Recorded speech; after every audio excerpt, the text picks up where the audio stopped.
Hey guys, it's Heather with Smoky Fireside Creations, and it has been a stormy, rainy, nasty weekend.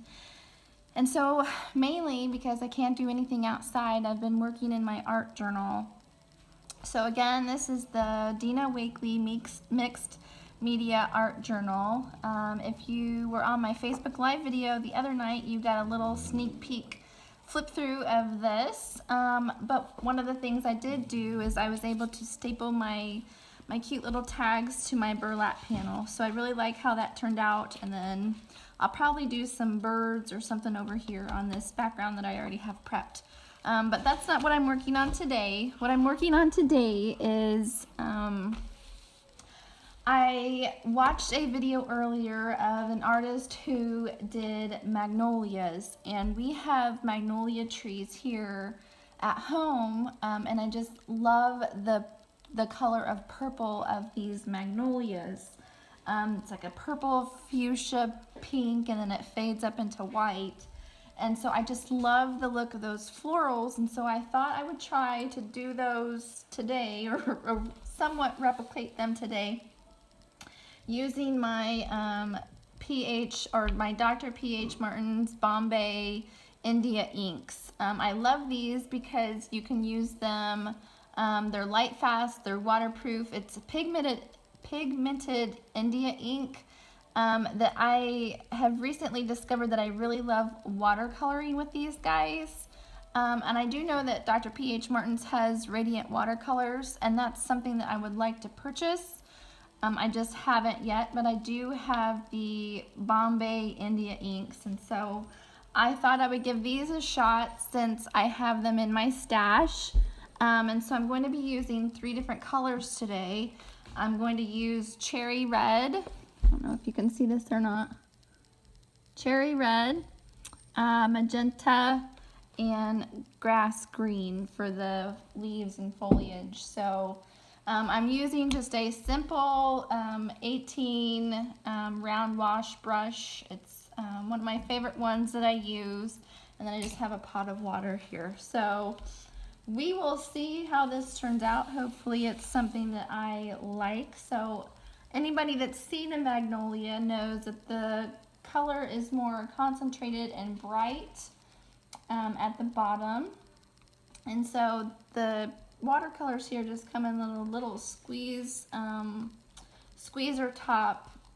I can't think of the name of this, but it comes in one of those, and so usually I just put some on my palette and then take it out of there, but today I'm just going to put it directly on my paper here and work from there. So I'm just going to do a couple of drops here and there and see what I get.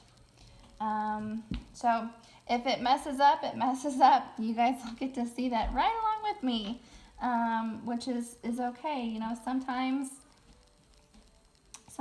art isn't perfect, and it's okay to embrace imperfections, but I think sometimes we as artists are always so worried about everything being perfect that sometimes we just don't sit down to play and get to know our art supplies. And so I am dragging this up with some water. I'm glad that I chose a bigger brush just because it's making it easier to kind of get the shape of the flower that I'm looking for.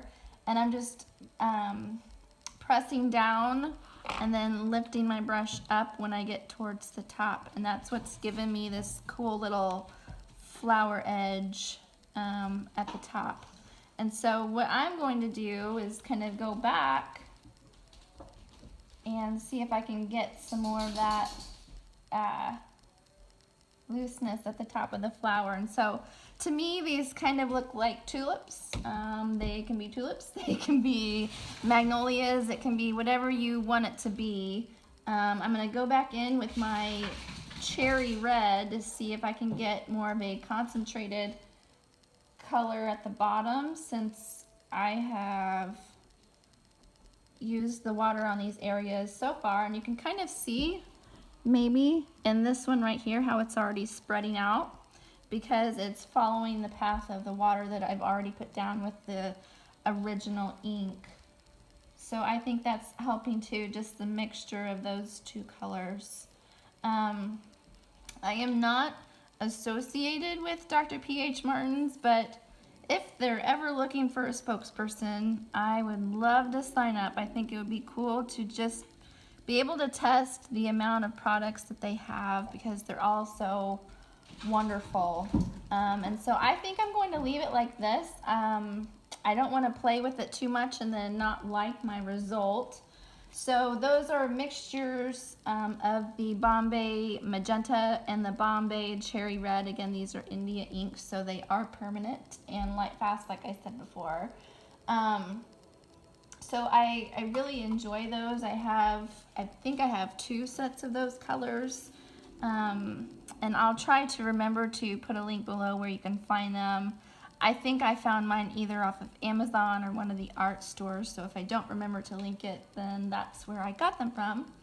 And so then to do the stems of the flowers here, because mine are on a bush, because mine are young trees. They're not to the huge magnolia trees that you might see lining the roads in some of the older neighborhoods. Eventually mine will be that way, but not yet. So what I'm going to do is just drop a bit of this grass green where the stem would be. And you can kind of see these do kind of look like tulips. That's okay with me. That green is getting a little crazy, so I'm going to blot that out, because I don't want my flower to be green. I want my flower to be that beautiful pinky red color. So I might go back over that with my ink, but this is one of the reasons why I wanted to just see what I get with these and do it on film for you guys, so that you know that you don't always get something perfect the first time you try it out. So I'm just going to take this green and spread it down. Take this green, spread it down. And this is a really concentrated green color, again, concentrated India ink color. But once you like wash it out, it turns into this beautiful like limey color of green that you can see I'm getting here, which I'm actually going to mop some of this up on my napkin. But you can kind of see the pink is flowing down into the green on this one, which I'm liking that color combo there. So again, just washing it down. So nothing fancy. I just wanted to practice doing some more florals to see if I could get the look that I'm wanting. I'm actually going to go back over that with the cherry red to see if I can get some of that green that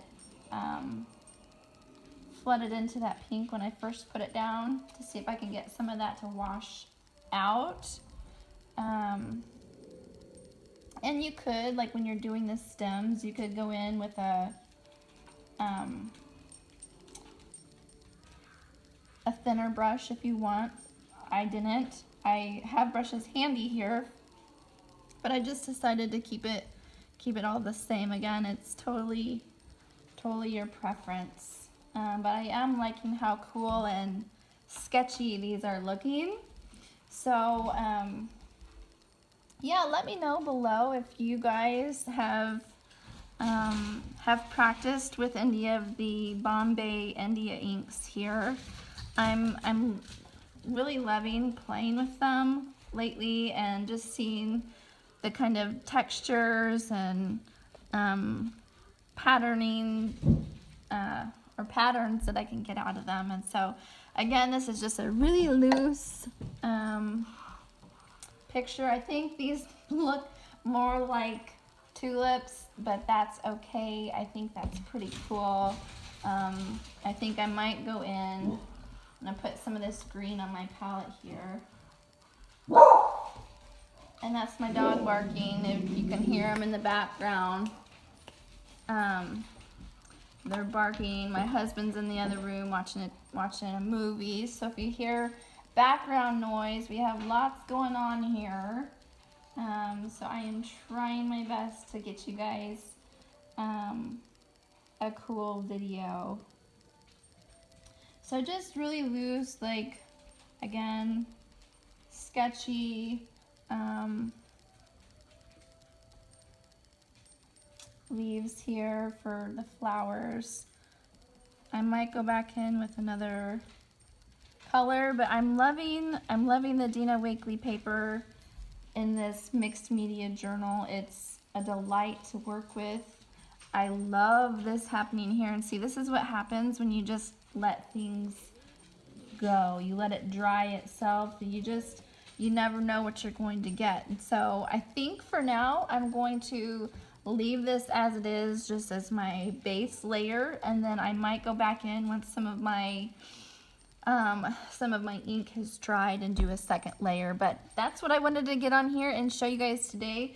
If you did like this video, please give us a thumbs up. Be sure you hit the subscribe button. I'm trying to put out some more videos with traveler's notebooks and art journaling and junk journals and watercolors, and so I've got a lot of things coming your guys' way. So let me know if there's something specific you guys would like to see on the channel too. I hope you guys have a wonderful afternoon. I'll see you next time. Bye.